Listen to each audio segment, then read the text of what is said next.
how to ask, believe, and receive. My top 3 miraculous law of attraction stories and success manifestations. This is Jake Ducey with JakeDucey.com, and this video will blow your mind. It absolutely blew my mind when these things started happening in my life. Let me share them with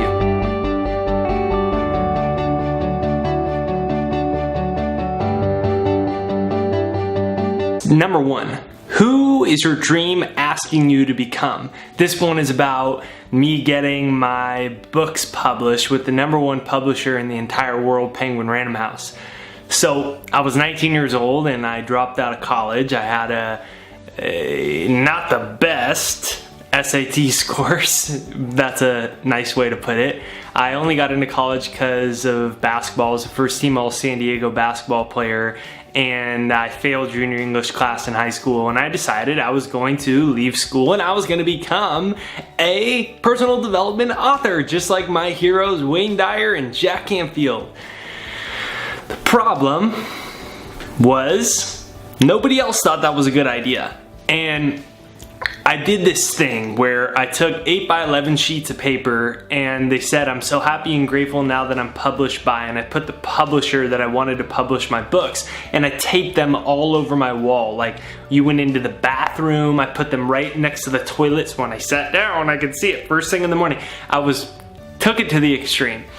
And I thought for sure they were going to publish my book, and I got a meeting with the founder of the publishing company and went over to their house. I told my mom and all my friends, look, I'm about to go to their house, I'm going to get published, and I had this great meeting. I was so confident they were going to publish my book, and I got an email from them a couple days later that they were not going to publish my book. And that was like the saddest day ever, because I taped like 150 8x11 pieces of paper onto my wall, which means I had to go pull all of them off of my wall, one by one.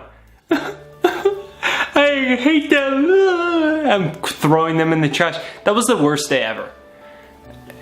And what ended up happening is I had to self-publish my book. That wasn't my vision, that wasn't my dream, that wasn't my plan. That wasn't what my ego had in mind, because no one would publish it. Everyone said, no, you're 19 years old, no one cares about you, you don't have a fan base, no one's listening to you. They call it a platform. So I had to self-publish a book, and I filled my car up with self-published books like a musician, and I started selling them all over the place. I rented tables at colleges and universities, and I would stop kids on the way to class. Hey, you want to buy this book? And what ended up happening is, over the course of about 2 years, I had to learn, because I didn't have any money to hire people, so I had to learn how to do my own PR. I hired a media consultant to learn what a publicist does, and I had to learn what a publicist does, and I started making my own press releases. I started pitching media. I landed 5 or 10 of the top 100 podcasts in the personal development industry that I landed because I learned how to do what a publicist does. I started pitching myself to media. I landed 5 or 6 news stations, and things started building. I landed a TEDx talk, and I started building momentum, and the book started selling. And eventually, over those 2 years, a year and a half, I sold 10,000 books. And that was enough for Penguin Random House to want to give me a book contract. The #1 publisher in the world published a 21-year-old college dropout with no formal writing education 2 of my next books. And when I look back at that, there's a few big takeaways. And #1 is, if not this, then something better. You can fall into the law of attraction trap of thinking this one thing, only this one thing, and that's what I did. I thought my only path to my dream becoming a reality was this publishing company. First of all, that was a small dream. My dream was about reaching millions of people, not one publishing company publishing my book so I could have a little ego celebration that this one company did it. So remind yourself, if not this, then something better. And then there is people that teach in my industry that do something very unhealthy. And what they do is they tell you that it should be very easy every single second of the day, and that you should love every single second of it. And if you don't, then you haven't found your purpose. I can tell you I hated a lot of it. Sometimes it sucked going to go give a talk and no one would listen. One time I was doing a talk at a bookstore. There was like 50 seats and I was on the platform, but only 2 of the seats were full. There was only 2 people out of 50, and I'm doing a speech. One guy's very intently listening, but this other like 50-year-old lady is heckling me. That's not true. No, I don't believe you. And she's going on the whole 40-minute talk heckling me. And I'm like, lady, like, why are you even here? Like, you're triple my age, like, relax. It wasn't fun. It wasn't fun when I would go work all day and some days I'd sell $5 and I'd make, $30. It wasn't always fun. It wasn't fun sometimes. It was hard sometimes. But your dream is asking you, who are you willing to become? It wasn't fun pulling a bunch of 8x11 sheets of paper off the wall because I was certain this company was going to publish my book and they didn't. So the question is, who is your dream asking you to become? I had to learn how to do my own PR. I had to learn how to market a book. I had to learn how to sell. I had to learn how to speak in front of audiences. I had to learn how to catch random people's attention when I was in the student center at colleges trying to grab their attention before they went to class and they're hungover and they're like, I don't want to listen to you. I had to learn these types of skills. And if I would have just got a handout and got my book published without any hard work, I wouldn't have learned any of that. I wouldn't have been able to run my own business today that's reaching hundreds of thousands of people because I wouldn't have had the skills. So the point of the goal isn't what you get. The point of the goal is who you become. So the question is, who is your dream asking you to become? If it's harder than you think, that's fine. It's not going to be easy every second. Don't fall into the trap that if you don't love every second of it, then there's something wrong with you. No, life, we're here, I believe. We've incarnated into bodies in order to transcend limitations. So we have limitations and challenges so that we transcend them. But the only way you can transcend them is by asking yourself, who is this dream asking me to become?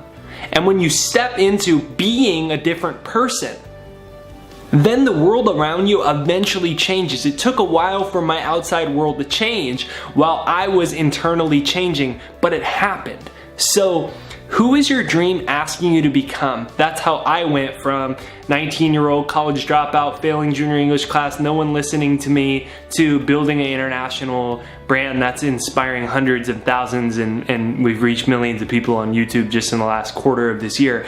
And you can do whatever it is you want, but you've got to focus from the inside out. It's going to be hard sometimes. Remember, the purpose of your limitations is so that you can transcend them.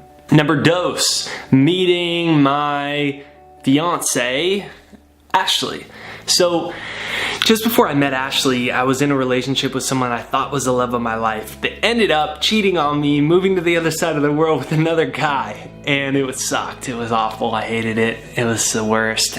And I realized that in every heartbreak, when the heart breaks, it creates space for new love to come in. And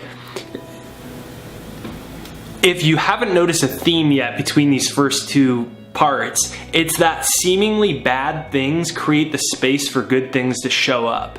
And that's the only way to go from average in your life, having average things or good things, to going to great or phenomenal or beyond what you can imagine.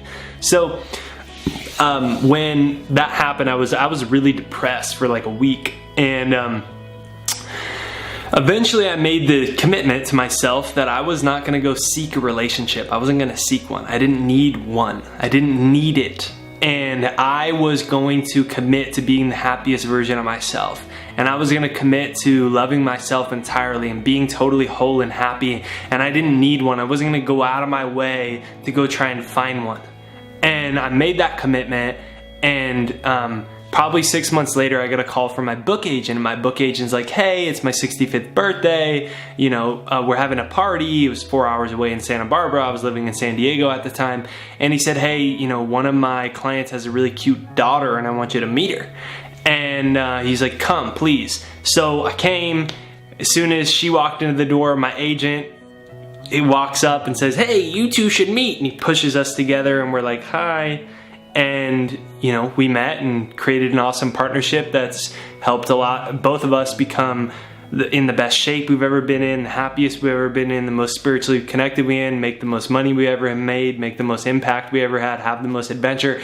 All of that happened because something that I really wanted to have happen fell apart. And that was my last relationship that I thought was the relationship for my life, ended up falling apart. So, what you see out of that is every time you want something, but it falls apart and it breaks your heart, that's actually a great thing. Congratulations, because the universe is creating the space for something new to come into your life.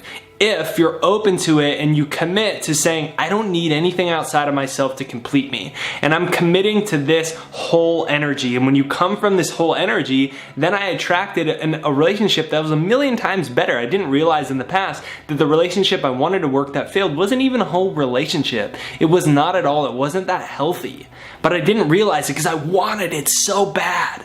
So amazing things are on the way, and they're just after heartbreaks.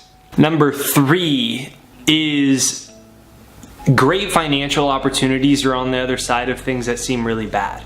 I was really struggling financially. My fiance girlfriend at the time went into debt because I couldn't afford to help us regularly with groceries and things like that.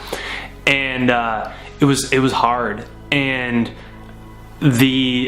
I started, and I was so frustrated. I remember one day, I took a bunch of clothing hangers and I started chucking them against the wall. I snapped a bunch of hangers through a chair. I was so mad. It was so frustrating because I was working so hard and I wasn't getting results. And maybe you can relate to that. You're working so hard, but things aren't happening as fast as you want. And the important thing that I learned in that process is a law of gestation and incubation, that there's a period of time that has to elapse before the things that you hold in your mind, you can see them in your life. And I went through where I started making an intention and a focus to grow my business and grow my income and serve more people as a result of that. But I started going backwards, and I ended up having 3 of the worst financial months I'd had in like 2 years. And I was like, this doesn't work. And I was so mad. And maybe you can relate to that. And 6 months later, in 1 month, I made more money than I made the previous year. And I've now 5, 6, I don't know, many times my income. And it's funny to look back because it wasn't that long ago that I was chucking hangers and stuff, And what I realized in the process of that is that the period of time that has to elapse. And when you're focusing on manifesting something, usually to get to a different reality, you go through turbulence. In the same way, to get to an airplane, to get to 30 or 40,000 feet altitude cruising, it needs to go through turbulence. So you go through turbulence to break your current reality and get to a new one. So oftentimes before things get good, they look really bad because it's the old reality falling apart. So whether it's a financial change you're trying to make in your life, or health change, or new friends, or new job, or whatever it is, you're working on manifesting something. If it's not going the way that you want, hang in there. Hang in there. Keep doing this work. I have hundreds and hundreds of videos with techniques and all types of things to do. Keep focusing on doing the work. That's all I did. I was like, why isn't this working? Well, I'm going to keep doing these stupid techniques even though they're not working, and things eventually started to shift because your brain is wired in a certain way. It takes time for the brain to rewire, for the brain synapses to rewire. So stay focused, stay committed. It's okay to feel angry, it's okay to feel stressed. Feel those emotions. You don't need to mask them. You don't need to block them. I understand it. I totally do. But remember, there's a period of time that has to elapse for your dreams to become reality. And if it's not happening as fast as you want, and there's a lot of bad things happening, it probably means some great things are about to happen. So this is Jake Ducey with JakeDucey.com. Be sure that you download my free success hypnosis. It'll change your life. It's one of the tools that I used every single day to start to program my subconscious mind. We've received the craziest stories. People like, I made $1,000 new in the last 3 days since listening. Oh, the most I ever make is this amount of money, and I got $100 tip as a waitress out of nowhere. Like all these crazy stories. So download that down below, jakeshypnosis.com. Press the subscribe button in the corner. because you're gonna wanna watch more of these inspiring videos. Comment down which of these 3 steps you relate to the most, and I'll see you on the next video. I hope that this speaks to you. I got some notes to share my story a little bit more, so I wanted to do that. So hopefully this speaks to you, and have an awesome day.